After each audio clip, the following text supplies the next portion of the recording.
नमस्कार, मैं राजेश भारद्वाज आप सभी का क्लैट प्रेप के ऑनलाइन प्लेटफॉर्म पर हार्दिक स्वागत करता हूं। Hello everyone, welcome to CLAT prep.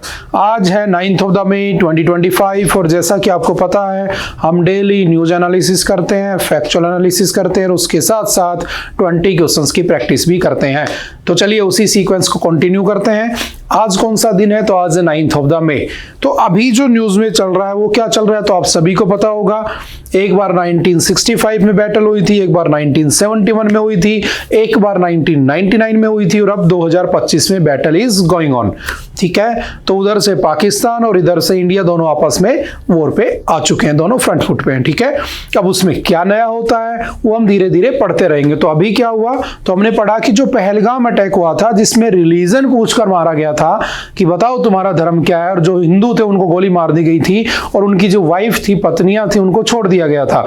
तो हमारी इंडियन आर्मड फोर्सेस ने, आर्मी और हमारी एयरफोर्स ने मिलकर एक ऑपरेशन किया, ऑपरेशन सिंदूर। ठीक है, आप समझ चुके होंगे सिंदूर क्यों नाम रखा, क्योंकि उन्होंने उनको मारा होता है। ठीक है, हस्बैंड को अपनी पत्नी के सामने। हमने ऑपरेशन सिंदूर किया और हमने फिर उनको रिप्रेजेंट करने के लिए दो वुमेन को बैठाया, एक मुस्लिम एक हिंदू, और हमने ये मैसेज दिया कि आप ना तो हमें धर्म के नाम पर डिवाइड कर सकते हो, आप ना ही हमें किसी और बिहार पर डिवाइड कर सकते हो। आप जो चाहते हो, यानी कि जो तुम्हारे मंसूबे हैं पाकिस्तानियों के या जो टेररिस्ट के, वो भारत में नहीं चलेंगे। तो हमने एक साथ हिंदू और मुस्लिम को बैठा कर भी ये मैसेज दिया, साथ साथ हमने ऑपरेशन सिंदूर करके भी ये मैसेज दिया। तो operation Sindoor is going on still, वो अभी खत्म नहीं हुआ है। ठीक है, हमने उनके बहुत सारे जगह जैसे मोहम्मद हो गया, लश्कर तैयबा हो गया, उनके ठिकानों पर अटैक किया था। अभी कल हमने क्या किया, उनका जो लाहौर के अंदर एयरबेस था उसके ऊपर भी अटैक कर दिया। अब वो हमारे ऊपर अटैक कर रहा था तो कल रात भर ये सब चला है, लेकिन हम बचे रहे। क्यों बचे रहे? तो हमारे पास याद रखना एक सुदर्शन चक्र है। जैसे भगवान श्री कृष्ण के पास सुदर्शन चक्र था ना, जो घूमता रहता था। कभी तुमने अगर महाभारत वगैरह देखी हो ना, तो उसी की तरह हमारे पास एक सुदर्शन चक्र है। रियल में हमने उसको सुदर्शन चक्र नाम दिया है। जो डिवाइस हमने रशिया से खरीद रखा है, जो हमारा एयर डिफेंस सिस्टम है, यानी कि हवा से आने वाली मिसाइलों से हमें बचाता है। तो याद रखना हमारे डीआरडीओ के पास दो थे, एक आकाश एक त्रिशूल। बट त्रिशूल की जो रेंज है वो लगभग 9 किलोमीटर है और जो आपके आकाश है उसकी रेंज लगभग 25 किलोमीटर है। बट अगर मुझे लार्ज रेंज में चाहिए तो मेरे पास कुछ नहीं था, तो मैंने क्या किया, S-400 खरीद लिया। कहां से? रशिया से। तो कल जो मुझे बचाया गया वो किसने बचाया? S-400 ने। तो चलिए कल की पूरी कहानी पढ़ते हैं और उसी के साथ साथ दुनिया उस पर क्या अपना व्यू दे रही है, क्या हम वॉर की तरफ आगे बढ़ते जा रहे हैं, क्या ये रुक सकता है, सभी चीजें धीरे धीरे पढ़ते हैं। ठीक है, तो चलिए स्टार्ट करते हैं। ऑपरेशन सिंदूर है ना, tell Modi I told Modi. आपने देखा होगा ऐसे मीम्स बहुत चल रहे हैं कि उन्होंने कहा था कि मोदी जी को बता देना, हमने मोदी जी को बता दिया। देखो एक बात समझना, लोगों की पॉलिटिकल आइडियोलॉजी अलग हो सकती है ना, आपकी और मेरे जो हमारे जो पॉलिटिकल आइडियाज हैं वो डिफरेंट हो सकते हैं। बट जब बात देश की आती है ना, जब बात देश की सोवरेनिटी की आती है, इंटीग्रिटी की आती है, अखंडता की बात आती है, जब बात देश की सेफ्टी की बात आती है, सिक्योरिटी की, तो हमें ये नहीं देखना चाहिए कि जब घर में आग लगी हो तो हम आपस में लड़े, हम एक होकर लड़ेंगे। और अभी भारत इसी चीज को विटनेस कर रहा है। आपने देखा होगा जितनी भी पॉलिटिकल पार्टीज थी सब मोदी जी के साथ है कि तुम मारो हम देख लेंगे, हम तुम्हारे साथ हैं। इवन आपने देखा होगा कि जो मुस्लिम पार्टीज है वो भी पूरा सपोर्ट कर रही है। तो ये वो वक्त है जो हमें ये दिखाता है कि इंडिया जिस रिलीजियस, जितना यहाँ पर रिलीजियस डाइवर्सिफिकेशन है ना, उतना यहाँ पर यूनिटी भी है ना। और वो इसी यूनिटी को तोड़ने के पर्पज से ऐसा करके गए थे पहलगाम में। हम वही शो कर रहे हैं उनको दोबारा से। इसीलिए मैंने कहा कि हमने हिंदू और मुस्लिम दोनों वुमेन के थ्रू हमने ब्रीफ कराया उस ऑपरेशन सिंदूर के बारे में। बात समझ में आ रही है? ये डायरेक्टली मैसेज दे रहे हैं हम उनको, और ये बिल्कुल सही समय चल रहा है कि जब हमें ये सब देखने को मिल रहा है कि हम पूरा भारत किसके साथ है? आर्मड फोर्सेस के साथ खड़ा हुआ है। समझ में आ रही है? और ऐसा हुआ है इसीलिए हम जीत भी पाएंगे, ध्यान रखना। बात समझ में आ रही है? तो अच्छा किया, बहुत अच्छा किया। देखो बहुत सारे लोग होंगे जो ये कहेंगे कि यार ऐसा नहीं होना चाहिए था, ह्यूमैनिटी नाम की भी चीज होती है, नेशनल ह्यूमन राइट्स कमीशन की बात करेंगे। ठीक है, वो अपनी जगह अच्छी बातें होती हैं, लेकिन एक चीज की लिमिट होती है, हद होती है ना। तो पाकिस्तान उस हद को पार कर चुका था, है ना। और उसने कहा कि किसको बता देना? प्राइम मिनिस्टर को। और जैसे मोदी जी को बताया तो मोदी जी ने रिप्लाई दे दिया। तो आई होप कि आप बातें समझ रहे होंगे। आपके एग्जाम के पॉइंट ऑफ व्यू से अगर मैं जानना चाहूं तो बहुत अच्छा टॉपिक है, डेफिनेटली एग्जाम में आएगा। एक एक एस्पेक्ट को पढ़ते हुए चलना है, कहां पर क्या हो रहा है, कौन कौन से ऑपरेशंस परफॉर्म किए हो रहे हैं, कौन कौन से ऑपरेशन किए जा रहे हैं, बात समझ में आ रही है। तो अभी क्या हुआ, कल उन्होंने अटैक किया और बहुत सारे रीजन्स के ऊपर उन्होंने अटैक किया। उसके अंदर हमने क्या किया, अपने आप को बचाया। जैसे जम्मू हो गया, पठानकोट हो गया, उधमपुर हो गया, इवन जो गोल्डन टेम्पल है उस गोल्डन टेम्पल को भी हमने खाली करा दिया। जो गोल्डन टेम्पल है वो सिखों का है ना, तो वो हो सकता है उसको भी हिट कर दें। ज्यादा दूर थोड़ी ना है, लाहौर से अगर आप देखोगे तो 40-50 किलोमीटर पे लाहौर बना हुआ है। तो अगर उस पे डिस्ट्रो उसको खत्म कर देते हैं, अब देखो कोई देश कितना नीचे गिर सकता है। हमने जब लड़ाई की थी तो याद रखना, लड़ाई के कुछ प्रोटोकॉल्स होते हैं, है ना। प्रोटोकॉल्स ये होते हैं कि हम कभी सिविलियंस को टारगेट नहीं करेंगे, हम आपके मिलिट्री बेस के ऊपर अटैक करेंगे। ये एक ट्रीटी है ना, कि जब भी दो देश लड़ेंगे तो जो सिविलियंस है उनको कुछ नहीं कहेंगे। हाँ, एक दो मिसाइलें इधर उधर चली जाएंगे, बाद की बात है, आप उनको टारगेट नहीं करोगे।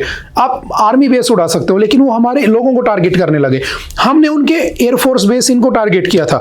तो उससे बचने के लिए तुमने देखा होगा पूरे भारत में ब्लैकआउट कर रखा है ना, रात होते ही सब लाइटें बंद कर लो, है ना, ताकि पता ना चले कहां पर ज्यादा पॉपुलेशन बनी हुई है। समझ में आ रही है, ये सब उसी के जरिए चल रहा है। तो जो बॉर्डर एरियाज है, राजस्थान का जो वेस्टर्न राजस्थान है, हरियाणा है, पंजाब है, चंडीगढ़ है, जम्मू एंड कश्मीर है, ये हाई अलर्ट पे है। क्यों? क्योंकि वहां से ड्रोन्स या कोई भी एयरक्राफ्ट वगैरह वहां पे अटैक किया जा सकता है, मिसाइल आ सकती है। लेकिन घबराना नहीं है, हमारे पास क्या है, सुदर्शन। और वो सुदर्शन क्या है, S-400, जिसने हमें बचा रखा है। तो आज पूरा टॉपिक उसी के ऊपर है, S-400 टेकन फ्रॉम रशिया। याद रखना, हमारा जो DRDO है, defence research and development organisation, उसने एक प्रोग्राम स्टार्ट किया था, इंटीग्रेटेड मिसाइल डेवलपमेंट प्रोग्राम। एक जमाना था जब हमें कोई मिसाइल नहीं देता था, है ना, सब देशों ने मिसाइल टेक्नोलॉजी कंट्रोल रिजाइम, एक ग्रुप है, याद रखना, शायद मैंने आपको पढ़ाया होगा, है ना, मिसाइल टेक्नोलॉजी कंट्रोल रिजाइम। इस ग्रुप में हमने इंडिया ने कहा कि भाई हमें मिसाइल दे दो, हमें पाकिस्तान, चाइना जैसे देशों से खतरा है। तो दे डिनाइड, उन्होंने मना कर दिया, हम नहीं देंगे। Then doctor APJ Abdul Kalam was in ISRO, ही resigned from ISRO and joined DRDO। और DRDO में आकर उन्होंने क्या किया, integrated missile development programme start किया, जो स्टार्ट होता है 1983 में और वो चला 2008 तक। और इस इंटीग्रेटेड मिसाइल प्रोग्राम में याद रखना, उन्होंने एक तो DRDO जो पहले से बना हुआ था, 1958 में बन चुका था, ठीक है, और एक दूसरा डिपार्टमेंट था ऑर्डिनेंस फैक्ट्री बोर्ड। और ordnance factory board was formed in 1712। और ये किसने बनाया था, तो ब्रिटिशर्स ने बनाया था। ये कोलकाता में है, इसका हेडक्वार्टर दिल्ली में है, ध्यान रखना। और इसमें क्या बनती थी, तो इसमें गन बनती थी, गन फैक्ट्री थी बेसिकली। तो APJ अब्दुल कलाम ने क्या किया, दोनों को इंटीग्रेट किया, दोनों को मिलाया, इंटीग्रेटेड मिसाइल डेवलपमेंट प्रोग्राम बनाया और उन्होंने मिसाइलें बनाना शुरू कर दी। और जो सबसे पहली मिसाइल बनाई गई उसका नाम रखा पृथ्वी। और पृथ्वी के 5 वर्जन है बेसिकली, बाकी एडवांस वर्जन बहुत सारे हैं। पृथ्वी 1, पृथ्वी 2, पृथ्वी 3, पृथ्वी 4, पृथ्वी 5। और ये सारी शॉर्ट रेंज मिसाइलें यानी बिलो 1000 किलोमीटर। फिर उन्होंने बनाई अग्नि 1, अग्नि 2, अग्नि 3, अग्नि 4, अग्नि 5। अग्नि 5 की मैक्सिमम रेंज है 5 to 7000 किलोमीटर, यानी कि चाइना का सबसे नॉर्दर्न मोस्ट स्टेट भी वो कवर कर सकती है, ठीक है। उसके बाद हमने बनाया पृथ्वी, अग्नि, त्रिशूल, फिर हमने बनाया नाग और फिर हमने बनाया आकाश। तो त्रिशूल और आकाश मेरे क्या है, तो एयर डिफेंस सिस्टम है, ध्यान रखना। लेकिन जो मेरे एयर डिफेंस सिस्टम है ना, तो जो त्रिशूल है वो लगभग 9 किलोमीटर की रेंज में काम करता है, आकाश जो है वो लगभग 25 किलोमीटर की रेंज में काम करता है। बट हमें ज्यादा रेंज का चाहिए था तो हमने रशिया से S-400 खरीद लिया। कैसे खरीदा, क्या कॉम्प्लिकेशंस थे, वो अभी हम डिस्कस करेंगे, ठीक है। फिर मैंने बनाया नाग। नाग एक ऐसी मिसाइल है, ध्यान रखना, जिसको हम फायर एंड फॉरगेट मिसाइल कहते हैं, चलाओ और भूल जाओ। यानी कि अगर कोई दुश्मन का टैंक है, इसको एंटी टैंक मिसाइल भी कहते हैं, anti tank missile plus fire and forget missile कहते हैं। यानी कि अगर कोई अटैक करता है और छुप जाता है तो उसे कैसे मारोगे, तो इसको एक बार चला दो, ये उसके हीट को सेंस कर लेती है और उसके पीछे पीछे जाके उसको खत्म कर देगी, चलाओ और भूल जाओ। ये सारी मिसाइलें बनाई थी डॉक्टर APJ अब्दुल कलाम ने। That is why he is known as missile man of India. उनको क्या कहा जाता है, मिसाइल मैन ऑफ इंडिया कहते हैं, ठीक है। और वही MTCR, missile technology control regime, जिसने हमें मिसाइल टेक्नोलॉजी शेयर करने से मना कर दिया था, उसी ने आगे चल के 2015 2016 में मुझे बुलाया और मुझे ज्वाइन करा लिया। समझ में आ रही है? तो ये हमारी क्या थी? पावर थी। और इसमें एम्पावर करने वाले कौन थे? Doctor APJ Abdul Kalam. तो याद रखना एग्जाम के पर्सपेक्टिव से जितनी भी ये लड़ाई चल रही है इसके पीछे एपीजे अब्दुल कलाम जी को नहीं भूलना है। वही हमें करके गए एम्पावर, और वो भी कौन थे? एक मुस्लिम थे। बात समझ में आ रही है? तो हमें इस समय यूनिटी बनाए रखनी है, क्योंकि हमारी लड़ाई धर्मों से नहीं है। आपने पढ़ा होगा हमारा देश ऐसा है जिसमें हर धर्म के लोग रहते हैं और बिल्कुल पास पास रहते हैं, बट हमारा लड़ाई किससे? हमारी टेररिज्म से। इवन चाइना भी कह रहा है कि टेररिज्म की कोई जगह नहीं होनी चाहिए, तो वो भी बीच में नहीं आ रहा है। समझ में आ रही है? यूएसए ने कह दिया देखो टेररिज्म नहीं होना चाहिए, भारत जो चाहे वो कर ले, वो भी बीच में नहीं आ रहा है। बात समझ में आ रही है? तो अभी लड़ाई किसकी है? टेररिज्म के साथ, ना कि वहां के रिलीजन के साथ है। ये बात भी ध्यान रखना, ठीक है? बात समझ में आ रही है? क्योंकि हर रिलीजन के लोगों का देश के लिए बराबर रोल रहा है, तो हमें इस बात को भी ध्यान में रखना चाहिए। समझ में आ रही है? ओके, अब क्या हुआ? हमने ये सब बना लिया, लेकिन मेरे पास इतनी बड़ी रेंज का कोई था नहीं, तो मैंने क्या किया? रशिया से S-400 ले लिया। तो जब ये लिया गया था ना, उस समय बहुत महंगा था, लगभग 40-42 हजार करोड़ रुपए का लिया था। अब उस समय लोग कह रहे थे यार गलत ले लिया, नहीं लेना चाहिए। तो देखो रीजन क्या था, समझना। चाइना जो है ना, चाइना, ठीक है, उसको तो छोड़ दो, है ना, वो तो आएगा नहीं बीच में। तो आपका यूएसए है, उसके पास एक THAAD, THAAD, ये उसका एंटी एयर डिफेंस सिस्टम है। और जो इजराइल है ना, उस इजराइल का डिफेंस सिस्टम कौन सा है? तो आपने पढ़ा होगा आयरन डोम। लेकिन याद रखना आयरन डोम सबसे अच्छा है, सबसे प्रेसाइज है, सबसे निशाने पर वो रहता है, ठीक है। बट वो शॉर्ट रेंज में काम करता है। इजराइल छोटा सा देश है, तो छोटी रेंज में वो क्या करता है? उनको प्रोटेक्ट कर लेता है। लेकिन अगर मुझे, हमारा तो बॉर्डर बहुत बड़ा है पाकिस्तान के साथ, चाइना के साथ, तो मुझे तो बड़े एरियाज में चाहिए। तो मेरे पास क्या है? S-400 सबसे स्ट्रॉन्गेस्ट है। ध्यान रखना, जब रशिया ने इसको बनाया था तो अमेरिका ने एक लॉ पास किया अपनी पार्लियामेंट में, और उस एक्ट का नाम रखा काटसा। What is CAATSA? याद रखना, the countering America's adversaries through sanctions act, ठीक है, 2017 में आया। और उसने कहा कि अगर किसी ने रशिया से, ईरान से और नॉर्थ कोरिया से अगर किसी ने भी हथियार खरीदे, तो अमेरिका उनके ऊपर बैन लगा देगा। अब हमने कहा कि भाई अमेरिका, तू अपने घर पे रहे, है ना, हम तेरे साथ बाद में बात करेंगे, हम तो लेंगे, क्योंकि हमारा जो दुश्मन है पाकिस्तान, इनडायरेक्टली तू ही हेल्प करता है, हम जानते हैं इस बात को। लेकिन अगर कल को मुझे अटैक कर दे, जैसे कल किया उसने, तो मुझे बचने के लिए क्या चाहिए? मेरा आकाश, और वो अच्छा है, बहुत अच्छा है, बट लॉन्ग रेंज का नहीं है। तो मैंने क्या किया? अमेरिका के सैंक्शंस को साइड में रखते हुए मैंने S-400 खरीदा। इतनी उन्होंने हमारे ऊपर कोशिश की, लेकिन हम नहीं माने। अभी रशिया यूक्रेन चल रहा था रशिया यूक्रेन के अंदर भी याद रखना, हमने उनसे S-400 और खरीदे। हमने कहा हम तुम्हारे बैन को नहीं मानते, हमें अपनी इज्जत प्यारी है, हमें अपना देश प्यारा है। बात समझ में आ रही है? हमने फिर भी खरीदा। तो याद रखना अमेरिका इसको रोकने की कोशिश कर चुका है, लेकिन हमने खरीदा, और बहुत अच्छा हुआ कि हमने उसको खरीदा, और आज हम अपने आप को बचा के बैठे हैं। अगर हम अमेरिका के डर से डर जाते उस समय, तो आज हम अपने आप को नहीं बचा पा रहे होते। समझ में आ रही है? तो किसने बचाया तुम्हें? S-400, और इसका दूसरा नाम क्या है? तो याद रखना सुदर्शन चक्र भी कहते हैं इसको, ठीक है, सिंपल सा याद रखना, ठीक है। जैसे कैसे काम करता है, तो याद रखना इसकी मिनिमम रेंज 40 किलोमीटर हो सकती है, मैक्सिमम रेंज ये 400 किलोमीटर तक जा सकता है। इसकी टारगेट स्पीड होती है 4.8 किलोमीटर पर सेकंड। एक सेकंड में लगभग 5 किलोमीटर चला जाता है, इतनी इसकी स्पीड होती है, ठीक है। और ये लगभग 36 टारगेट को एक साथ मिटा सकता है, और एंगेज हो सकता है 80 टारगेट के साथ, यानी 80 मिसाइल एक साथ आ रही हैं, तो भी ये इफेक्टिवली उनको रोकने में कामयाब हो जाता है। और ये कम से कम याद रखना 10 मीटर की हाइट या 30 किलोमीटर की हाइट पर भी उसको उड़ाने की कैपेसिटी रखता है। तो ऐसा नहीं है कि पास आ रहा है तो हम उड़ा नहीं पाएंगे, अगर वो 10 मीटर ऊपर भी है तो भी ये उसको डिस्ट्रॉय कर सकता है। लेकिन याद रखना लिया कहां से है? रशिया से लिया है, ठीक है। ये किसी भी तरह के ड्रोन हो, कोई भी एयरक्राफ्ट हो, ठीक है, क्रूज मिसाइल हो, बैलिस्टिक मिसाइल हो, हमने डीआरडीओ की क्लास में पढ़ा था, और डेफिनेटली डीआरडीओ से एक पैसेज आपके एग्जाम में आपको रखा मिलेगा, है ना। तो उसमें क्रूज होती है, बैलिस्टिक होती है, कैसे भी मिसाइल आए ये उसको हवा में रोक देता है, ठीक है। यूएसए का कौन सा है? THAAD। आयरन डोम इजराइल का बेस्ट है, बट इसके कंपैरिजन में नहीं है। तो सबसे बेस्ट कौन सा? और याद रखना एक चीज और, अब रशिया की बल्ले बल्ले हो जाएगी। अब जितने भी देश है ना जो आपस में लड़ते हैं, वो सारे S-400 खरीदने शुरू कर देंगे, तो S-400 के रेट भी बढ़ जाएंगे, क्योंकि उसकी वैल्यू दुनिया देख रही है कि यार काम की चीज है। समझ में आ रही है? तो अब रशिया भी पैसा कमाएगा, क्योंकि उसके हथियार बिकेंगे। समझ में आ रही है? ये बात पे ध्यान रखना। ऐसे करके क्या करता है तुम्हारा S400 काम करता है, ठीक है। और इजी है बिल्कुल, है ना, मोबाइल की तरह काम करता है। मोबाइल मतलब आप कहीं भी इसको इजीली लोकेट कर सकते हो। 5 मिनट में ये तैयार हो जाता है। आप यहां से ले गए, किसी लोकेशन पे खड़ा किया, 5 मिनट लगेंगे, अपना सेटअप करके तैयार हो जाता है कि आने दो मिसाइल मैं देख लूंगा, ठीक है। अब देखो कल इन्होंने क्या क्या किया, आपका कुपवारा, ठीक है, बारामूला, राजौरी, मेंदर, श्रीनगर, अवंतीपुरा, जम्मू, पठानकोट, अमृतसर, कपूरथला, जालंधर, लुधियाना, चंडीगढ़, बठिंडा, इतनी जगह पर इन्होंने अटैक करने की कोशिश की, बट सारे के सारे अटैक को हमने क्या कर दिया, रोक दिया। किसके थ्रू? S400 के थ्रू, समझ गए। अब देखो आप कहोगे सर पाकिस्तान वाला जो एयर डिफेंस सिस्टम है वो क्या कर रहा है, हमारा वाला तो सारी मिसाइलें रोक ले रहा है, पाकिस्तान वाला क्या कर रहा है? तो पाकिस्तान के पास कहां से है? इतना पैसा नहीं हो रशिया से खरीद ले, और रशिया उसको देगा भी नहीं, क्योंकि रशिया हमारा हिस्टोरिकल फ्रेंड रहा है ना हिस्ट्री में। तो उसने चाइना से ले रखे हैं, और चाइना के एयर डिफेंस सिस्टम तुम्हारे सामने है ना।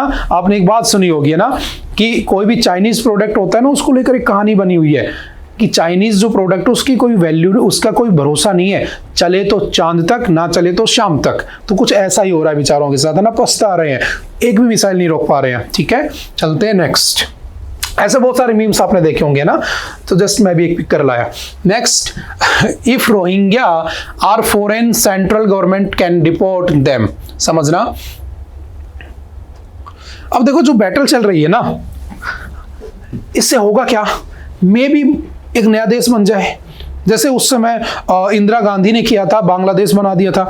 तो याद रखना, मे बी पीओके वापस ले लें और पाकिस्तान को इस हालात में छोड़ दे कि एक देश और बन जाए वहां से, हम भी ना बनाए तो बन जाएगा। काफी टाइम से इशू चल रहा है, आपने जाना होगा, बलूचिस्तान और वो वाला रीजन, ठीक है। तो जो भी होगा हम इसको डेफिनेटली कवर करते रहेंगे, ठीक है, बस आप लोग न्यूज़पेपर पढ़ते रहिएगा। नेक्स्ट, सुप्रीम कोर्ट ने कहा, देखो आपने सुना होगा रोहिंग्या मुस्लिम्स, है ना, तो रोहिंग्या मुस्लिम्स बेसिकली ओरिजिनेट होते हैं म्यांमार से, और वो पूरी दुनिया में जाना शुरू कर देते हैं, अलग अलग इलाकों में जाके बस जाते हैं, और भारत में भी वो आकर बसने लगते हैं। और जैसे भारत में वो आते हैं तो इलीगली आए, यहाँ पर जैसे तैसे उन्होंने फर्जी तरीके से आधार कार्ड बना लिया। मैंने कहा था Aadhaar card is the proof of residence. अगर कोई फॉरेन का बंदा 182 दिन से यहाँ पर रह रहा है, 182 डेज उसका बन जाता है, और फर्जीवाड़ा तो होता ही होता है भारत में, आप जानते हो ना, डॉक्यूमेंट बन ही जाते हैं। तो ये लोग फर्जी डॉक्यूमेंट बना के यहाँ पर रह रहे थे, जैसे तैसे भी करके, सिक्योरिटी का कंसर्न है, लेकिन हाँ जो भी है वो अंदर आ गए। अब इतने ज्यादा हो गए लोग, इतने ज्यादा हो गए लोग कि हमें प्रॉब्लम होने लगी है, तो हमें लगा कि यार इनको बाहर निकाल देना चाहिए।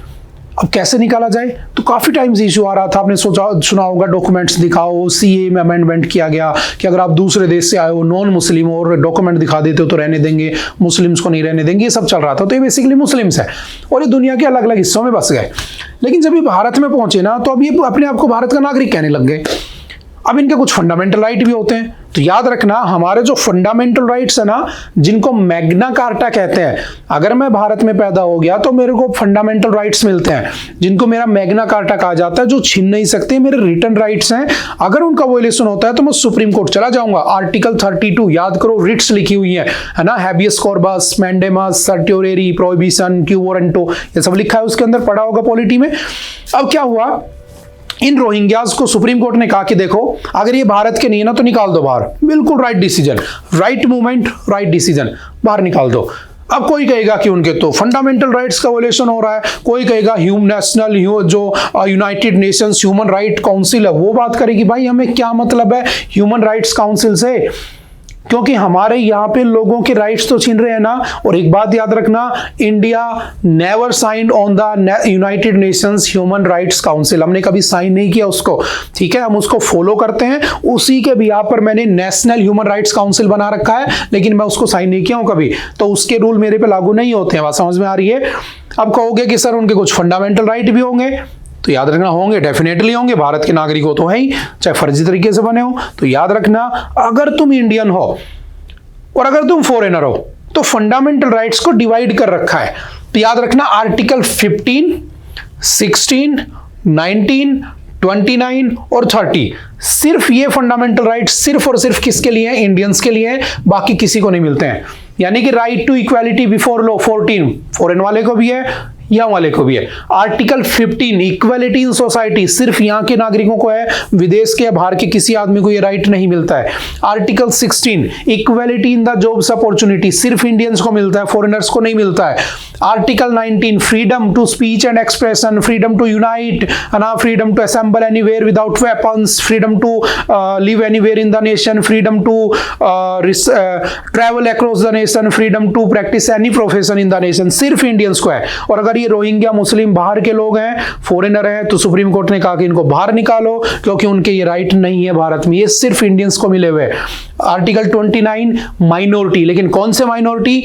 इंडिया वाले माइनॉरिटी। मुस्लिम्स माइनॉरिटी में ठीक है, लेकिन वहां का मुस्लिम आके यहां जबरदस्ती बसेगा तो वो माइनॉरिटी में नहीं काउंट होगा। तो आर्टिकल 29 सिर्फ इंडिया के माइनॉरिटीज के लिए है, बाहर के देशों के माइनॉरिटीज के लिए नहीं है। आर्टिकल 30 ये भी माइनॉरिटीज का है, लेकिन सिर्फ किसके लोगों को मिला है? इंडियन लोगों को। तो याद रखना कौन कौन से आर्टिकल सिर्फ इंडिया वालों का है, तो 15, 16, 19, 29 और 30, 15, 16, 19, 29 एंड 30। बस इसी का भी आप लेकर तीन जजेस की बेंच बैठती है, जस्टिस सूर्यकांत, और वो इसके बेंच को सुन रहे थे। उन्होंने कहा कि इन सबको क्या करो, बाहर निकालो। समझ गए? तो सिंपल सा आप पढ़ सकते हो। Justice Dipankar Patta agreed with Mr. Mehta's submissions that though right to life and due process, देखो आर्टिकल 21 उनको मिलता है, राइट टू लाइफ है, right to live with dignity है, इन हेल्दी एनवायरनमेंट है, and the right to equality 14 भी है। But उनके पास आर्टिकल 19 नहीं है कि वो भारत में कहीं भी रह सकते हैं, कहीं भी ट्रेड कर सकते हैं, कहीं भी बिजनेस कर सकते हैं। बात समझ में आ रही है?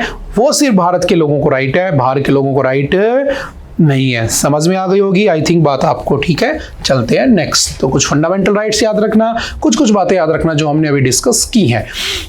Next, Nipah virus resurfaces in the Kerala. देखो केरल में एक 42 ईयर ओल्ड वुमेन है, वो निपा वायरस से पॉजिटिव पाई गई है।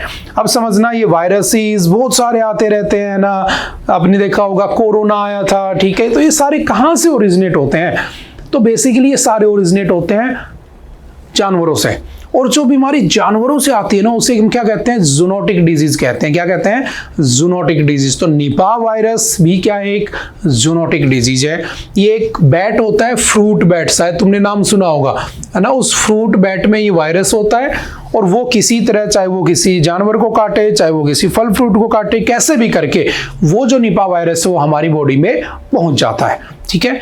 और जैसे बॉडी में पहुंचता है तो हमारी बॉडी उसके लिए तैयार नहीं होती है, इम्यून सिस्टम को समझ में नहीं आता है, धीरे धीरे उससे लड़ते लड़ते उसकी क्या हो जाती है? डेथ हो जाती है। तो याद रखना सबसे पहले कहां पर आया था? तो मलेशिया में आया था 1998 में, ठीक है। निपा वायरस, इसका पूरा नाम क्या है? तो याद रखना हैनिपा वायरस निफानीज is a bat borne zoonotic virus that causes Nipah infection in humans and other animals, a disease with a very high mortality rate, यानी कि अगर एक बार आपको हो गया तो 75% चांस है कि आपकी डेथ होनी ही होनी है, ठीक है। तो जैसे कोरोना था वैसे ही, ठीक है, वो भी तो बैट से ही आया था। चाइना में किसी ने किसी बैट को खा लिया था और उसके बाद पूरी दुनिया ने भुगता था उस चीज को, है ना। Numerous disease outbreaks caused by the Nipah virus have occurred in South East Africa and South East Asia. Nipah virus belongs to the genus Henipavirus. कौन सी कैटेगरी का है? तो याद रखना हेनिपा वायरस कैटेगरी का है। उसके साथ हेंड्रा वायरस भी है जो इसके साथ क्या हो जाता है? मर्ज हो जाता है, ठीक है। तो सिंपल सा याद रखना। ऐसे क्वेश्चन वन लाइनर के पॉइंट ऑफ व्यू से मोस्ट इंपॉर्टेंट हो जाते हैं, क्योंकि कभी कभी जो बीमारी आती है ना वो एपिडेमिक होती है। एपिडेमिक मतलब एक रीजन में, एंडेमिक यानी कि बहुत सारे रीजन्स में फैल गई, पेंडेमिक यानी पूरी दुनिया में फैल गई। तो कोरोना पहले एपिडेमिक था, चाइना में था, फिर वो एंडेमिक हुआ, आसपास के एशियन कंट्रीज में फैला, और फिर वो पूरी दुनिया में फैल गया, वो पेंडेमिक बन गया। तो ये भी ध्यान रखना, एपिडेमिक, एंडेमिक, पेंडेमिक, 3 लेयर होती हैं, 3 पार्ट्स में, ठीक है। Next, remembering the war. देखो हुआ क्या, आज से सही 80 साल पहले, है ना, 1945 में क्या हुआ था? सेकेंड वर्ल्ड वॉर खत्म हुआ था। तो समझना, फर्स्ट वर्ल्ड वॉर, ठीक है, 1914 से 1918 चला। कौन सी ट्रीटी से खत्म हुआ? तो ट्रीटी ऑफ वर्सेलीज। किससे खत्म हुआ?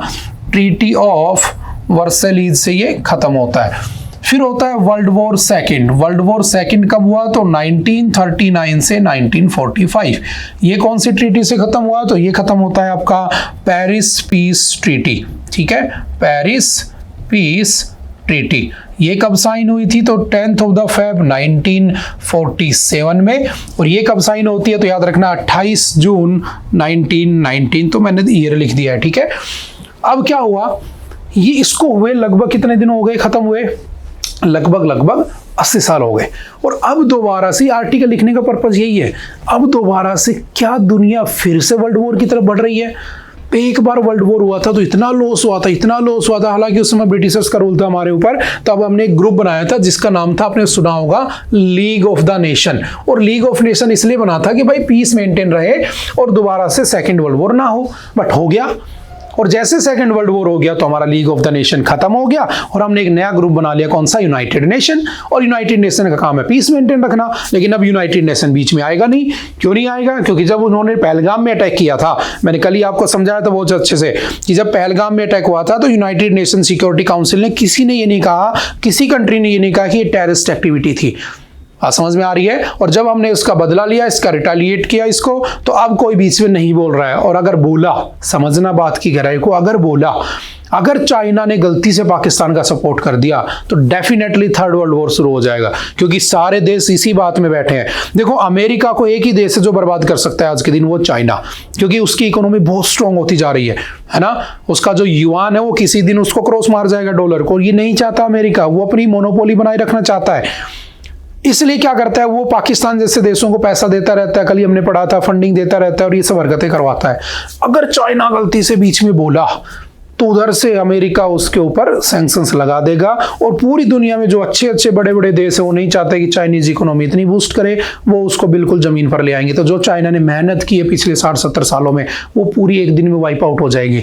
तो जब भी कोई उनसे पूछता है चाइनीज लोगों से, तो वो कहते हैं हमारा कोई लेना देना नहीं है, भारत पाकिस्तान अपने आप इसको निपटे। समझ में आ रही है? बट अगर वो इन्वॉल्व होता है तो डेफिनेटली एक बहुत बड़ी वॉर आपको देखने को मिलेगी। जैसे 1971 में जब यहाँ पे इंदिरा गांधी की सरकार थी, उस समय जब लड़ाई हुई थी, उस टाइम पर पाकिस्तान की तरफ से अमेरिका आ गया था। ठीक है, क्योंकि उसको उस समय आजाद हुए ज्यादा टाइम थोड़ी हुआ था, तो उसको लगा पाकिस्तान तो अपना ये सपोर्ट कर देते हैं। तब खुद अपनी इच्छा से, है ना, विलिंगली रशिया आया था हमारी हेल्प करने के लिए। इसको ऐसा मत समझो, क्योंकि यूएसए और यूएसएसआर के बीच में क्या चल रहा था उस समय? कोल्ड वॉर चल रहा था। ये कैसा था? कैपिटलिस्ट, ये सोशलिस्ट। तो ये जब पाकिस्तान की तरफ से आया तो भारत ने किसी से हेल्प नहीं मांगी, लेकिन रशिया भारत की तरफ से आ गया था कि अगर तुमने इस पर अटैक किया तो हमारे पे अटैक माना जाएगा।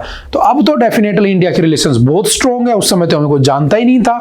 अब दुनिया को पता है कि इंडिया के बिना दुनिया सर्वाइव ही नहीं कर सकती है। तो कोई भी बीच में नहीं बोल रहा। आप देखोगे, आप ताज्जुब करोगे, कोई मुस्लिम कंट्री, कोई कुछ नहीं कह रहा है पाकिस्तान के अटैक मत करो, कोई कुछ नहीं कह रहा है। वो कह रहे हैं जो हो रहा होने दो। बात समझ में आ रही है? तो जो होगा देखेंगे। बट हाँ, मैं फिर कह रहा हूं, हमारी आइडियोलॉजीज अलग हो सकती है। कोई पीस को चाहने वाला हो सकता है, कोई वॉयलेंस को चाहने वाला हो सकता है। बट जब बात सिक्योरिटी की होती है, जब बात नेशन की सॉवरेनिटी की होती है, तो हमेशा वही करना चाहिए जो आर्मी को अच्छा लगता है। और आर्मी को क्या अच्छा लग रहा है वो हमें पता चल रहा है। ठीक है, एक बार में सेटलमेंट। ठीक है, देखते हैं आगे क्या होता है। Next, CGI forwards panel's inquiry report on Justice Verma to President PM। वो पीछे वाला आर्टिकल पढ़ लेना, उसमें वर्ल्ड वॉर के बारे में बातें लिखी हुई है। ये जो चल रहा है पहलगाम के बाद, क्या ये वर्ल्ड वॉर की तरफ लीड करेगा, वो सब भी उसमें लिखा हुआ है। ठीक है, next, CGI forward panels inquiry. देखो, ये न्यूज़ बहुत टाइम से मैं पढ़ा रहा हूँ ना, आपने पढ़ा भी होगा कि एक चीफ दिल्ली हाई कोर्ट के जज थे जस्टिस वर्मा, उनके घर में आग लग गई। जब आग लग गई तो वहां पर लगभग 40-50 करोड़ रुपए पाए गए जो जल गए थे। किसी न्यूज़पेपर ने उसको छाप दिया, बाद में मैटर आ गया, उसका कर दिया transfer.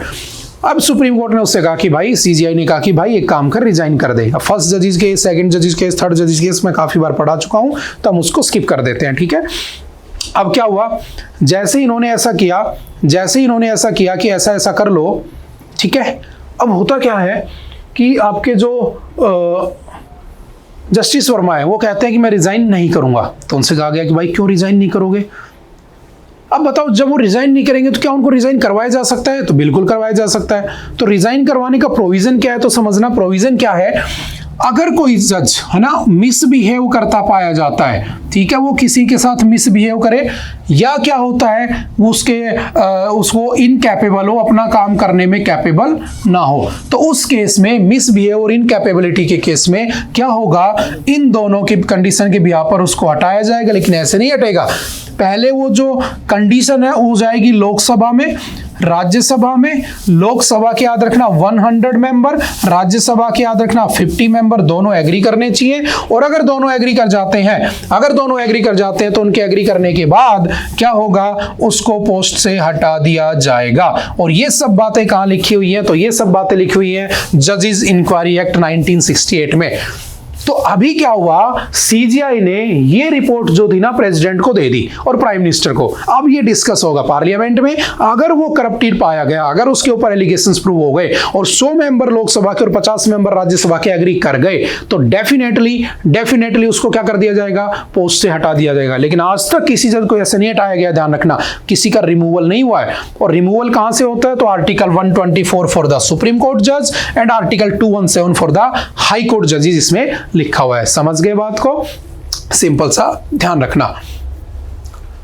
MMR shows a declining trend, reveal latest data। देखो अभी जो MMR है बेसिकली मैटरनिटी, ठीक है, मोर्टेलिटी रेशियो। तो क्या होता है, मैटरनल मोर्टेलिटी रेशियो, सॉरी, क्या होता है, जब कोई वुमेन एक बच्चे को पैदा करती है तो उसको पैदा करते टाइम कितने भारत की ऐसी महिलाएं हैं जो बर्थ देते समय डेथ हो जाती है जिनकी, हम उसे कहते हैं मैटरनल मोर्टेलिटी रेट, ठीक है। अब जो हमारे यहाँ पर MMR है वो पहले की टाइम से उसकी सुधरा है वो थोड़ा बहुत, तो ना यही बस रिपोर्ट आई हो तो उसमें डिक्लाइन हुआ है। तो समझना 2018-20 में लगभग 97 डेथ होती थी, 2020-21 की रिपोर्ट के अकॉर्डिंग लगभग 93 डेथ हो रही है, ठीक है। और जो आपका बहुत सारे स्टेट है जैसे मध्य प्रदेश है, असम है, उत्तर प्रदेश है, इनमें सबसे ज्यादा है। सबसे कम किस में है, तो केरला में, याद रखना केरला में सबसे कम है, लगभग अंडर 20 है वो, है ना, 20 से भी कम डेथ होती है। 1 लाख महिलाओं में बच्चा पैदा करते समय कितनी महिलाओं की डेथ होती है, उसे हम MMR कहते हैं, ठीक है। और ये बहुत बड़ा इश्यू भी है, इसको कम होना चाहिए। हमारे पास इतनी हेल्थ फैसिलिटीज है, आशा वर्कर्स है हमारे पास, ठीक है, जो इसमें हेल्प करती है ना। हमारे पास बहुत सारी स्कीम्स है गवर्नमेंट की, है ना। आज के टाइम पर जो मेडिकल साइंस वो कितना आगे जा चुका है। अगर उसके बाद भी अगर ऐसे इंसिडेंट होते हैं तो वो हमारे लिए अच्छा नहीं है, ठीक है। तो अभी उसमें कुछ डिक्लाइन हुआ तो उसी के ऊपर ये आर्टिकल छपा हुआ है। The maternal mortality ratio is in India decline to 93 per lakh live births in the 2019-21, ठीक है। तो वही सब डिस्कस किया गया। अगर बात की जाए तो 2023 में डेली 700 वुमेन की डेथ होती थी, किसकी वजह से, प्रेगनेंसी की वजह से, ठीक है। तो ये नहीं होना चाहिए, हम इतना आगे आ चुके हैं। आर्टिकल 21 राइट टू लिव, है ना। आर्टिकल 42 किसकी बात करता है, आर्टिकल 42, तो याद रखना जो प्रेग्नेंट वुमेन होती है ना उनके लिए जो डीपीएसपी का पार्ट है, प्रेग्नेंट वुमेन के लिए स्टेट की रिस्पॉन्सिबिलिटी दिखाता है। इसलिए आपने देखा होगा उनके लिए एम्बुलेंस आएगी, चाहे वो गरीब घर का हो चाहे वो अमीर घर की महिला हो। अगर बच्चा पैदा हो रहा है, अगर प्रेग्नेंट है तो हॉस्पिटल उसको फैसिलिटी देगा, बिकॉज डीपीएसपी का पार्ट है। डीपीएसपी में लिखी हुई चीजें पब्लिक वेलफेयर के लिए होती हैं, ठीक है। तो उसके लिए आर्टिकल 42 प्रेग्नेंट वुमेन, जैसे आपने पढ़ा होगा पीएम आपकी पोषण किट दिए जाते हैं ना। पोषण किट क्यों दिए जाते हैं, उसमें क्या होता है बेसिकली जो प्रेग्नेंट वुमेन होती है उसके लिए उसमें खाने पीने के प्रोडक्ट होते हैं जिससे कि जो बच्चा होने वाला है वो बच्चे पे क्या पड़े, अच्छा उसकी हेल्थ रहे और वो बच्चा आगे चल के देश का भविष्य बनेगा ना। जैसे मैंने कहा था, अब बात आई गई है तो जैसे हमने पढ़ा था कि डॉक्टर एपीजे अब्दुल कलाम, उन्होंने हमें न्यूक्लियर पावर्ड, या मैं कह सकता हूँ कि हमें मिसाइल एम्पावर्ड किया। तो वो बहुत गरीब घर में पैदा हुए थे, ठीक है। अखबार बेचा करते थे बचपन में। आप उनकी एक बुक है पढ़ना, मैं रिकमेंड कर रहा हूँ आपको, विंग्स ऑफ द फायर, और मुझे कमेंट करके बताना किस किसने पढ़ी है उससे, है ना। Wings of the fire Hindi में भी है, इंग्लिश में भी, आप जैसे चाहो पढ़ लेना, ठीक है। वो बहुत गरीब घर में पैदा हुए थे, लेकिन अल्टीमेटली जब वो राष्ट्रपति बने भारत के ना, प्रेसिडेंट ऑफ इंडिया, हमें मिसाइल एम्पावर्ड कर गए। तो ऐसा नहीं है कि कोई गरीब घर में है तो वो कुछ नहीं कर सकता देश के लिए, वो भी कर सकता है जितना अमीर कर सकता है, लेकिन वो कब करेगा, जब फैसिलिटीज होंगी, इक्वालिटीज होंगी। तो बहुत सारी स्कीम आती हैं, पीएम पोषण किट, जो गरीब तबके की महिलाएं होती हैं उनको सरकार ये बेनिफिट देती है, उसमें दाल ये सब प्रोडक्ट होते हैं ताकि उसकी माँ की सेहत अच्छी रहे तो बच्चा भी अच्छा हो, क्योंकि देश को आगे बढ़ाने में अमीर गरीब कोई भी हेल्प कर सकता है, समझ गए। तो ऐसे ध्यान रखना। आर्टिकल 42 डीपीएसपी का है, हर स्टेट करता ही करता है पब्लिक वेलफेयर के लिए। Next, no country will allow to use Sri Lankan territory against another. देखो अभी बहुत अच्छा मैसेज आया श्रीलंका की तरफ से, वहां के प्रेसिडेंट अनुरा कुमारा दिशानायके, याद रखना कौन है प्रेसिडेंट श्रीलंका के, अनुरा कुमारा दिशानायके। इन्होंने कहा कि कोई भी देश हमारी टेरिटरी का यूज नहीं करेगा किसी भी देश के खिलाफ। तो हमारे लिए बहुत अच्छा है, क्योंकि हम्बनटोटा जो है ना वहां का पोर्ट वो चाइना के पास है लीज पे, और अगर वहां से चाइना हेल्प करता है या पाकिस्तान ने कोई दूसरा हेल्प करने भी आता है तो उन्होंने साफ मना कर दिया हम किसी को हेल्प नहीं करने देंगे। तो इंडिया के लिए बहुत अच्छी बात है, ये एक सपोर्ट है। Colombo says it's involvement is aimed at D escalating tensions, protecting regional piece, उसे अपने आप को बचाए रखना है। समझ गए? तो सिंपल सा याद रखना।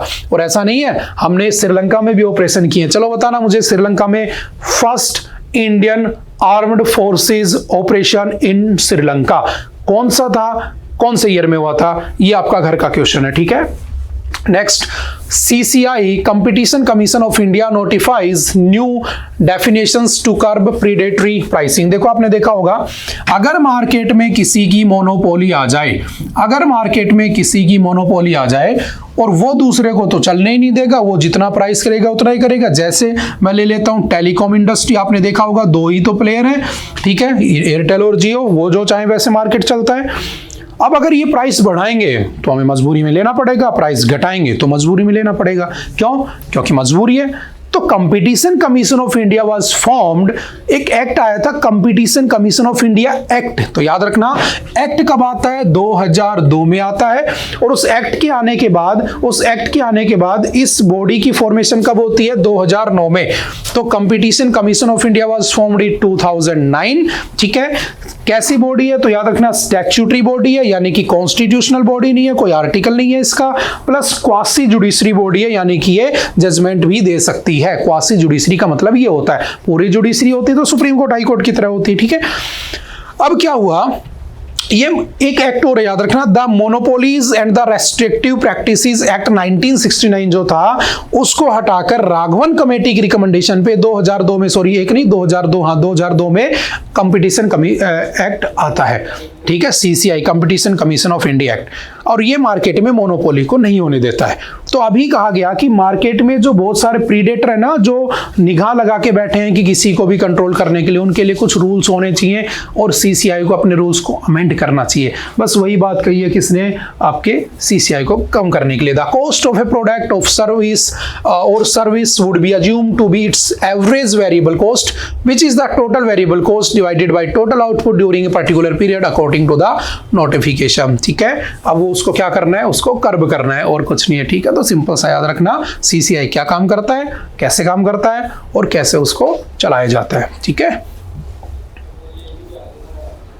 The chairperson and every other member shall be a person of ability, integrity and standing and who has been or is qualified to be a judge of high court। याद रखना CCI के member कौन होते हैं? या तो एक ऐसा हो जो हाई कोर्ट का जज हो, या उसके पास कम से कम 15 इयर्स की नॉलेज हो इंटरनेशनल ट्रेड की, इकोनॉमिक्स की, बिजनेस की, कॉमर्स की, लॉ की, फाइनेंस की, अकाउंटेंसी की, मैनेजमेंट की, इंडस्ट्री की। तो उस आदमी को उसका हेड बना दिया जाता है, और उसके लिए कौन बनाता है? गवर्नमेंट ऑफ इंडिया ही उसका अप्रूवल करती है। तो सिंपल सा याद रखना। ठीक है, इसने एक बार गूगल के ऊपर भी बैन लगा दिया था ना 1400 करोड़ के आसपास, क्योंकि वो मोनोपोली करके बैठा था। ठीक है, next, Robert Prevost first American pope. याद रखना, आपकी जो वेटिकन सिटी है दुनिया की सबसे छोटी है कंट्री है, world's smallest country Vatican City. ठीक है, और उसमें लगभग 1000 के आसपास लोग रहते हैं, 900-1000 के आसपास। ठीक है, सारे मेयर्स रहते हैं, पोप्स रहते हैं। ठीक है, तो अभी जो आपका पोप बनाए गए हैं वो कौन बनाए गए हैं? तो सिंपल याद रखना, लास्ट वाले की डेथ हो गई थी, तो रॉबर्ट परवोस्ट इनको क्या बना दिया गया है? वहां का चीफ कैथोलिक पोप बना दिया गया। ठीक है, तो सिंपल सा याद रखना। ठीक है, नाम याद रखना। और उन्होंने क्या नाम रखा अपना? तो उन्होंने नाम बदल के पोप लियो 14 रखा है अपना नाम। ठीक है, तो अब से उनको किस नाम से जाना जाएगा? Pope Leo 14। ठीक है, सिंपल सा याद रखना। और पहले कहां के बने हैं? अमेरिका की। ठीक है, तो सिंपल वन लाइनर में याद रखना। और जो वेटिकन सिटी है वो कहां पर है? तो याद रखना रोम में बनी हुई है। इटली जो है ना उसकी एक सिटी है रोम, उसके अंदर ये वेटिकन सिटी बनी हुई है। ठीक है, ओके, चलो मुझे बताना सेकंड स्मॉलेस्ट कंट्री कौन सी है? पहली तो ये हो गई, उसके बाद दूसरे नंबर पे कौन सी आती है? देखते हैं कौन बताता है। ठीक है, चलते नेक्स्ट। आई थिंक आज के लिए इतना ही था। आई होप कि आपको चीजें समझ में आई होंगी। फिर भी अगर कोई डाउट रहता है किसी भी तरह का तो आप पूछ सकते हो, आकर मिल सकते हो, कमेंट में पूछ सकते हो। ओके, बाय बाय, मिलते दोबारा से। Thank you, have a nice day.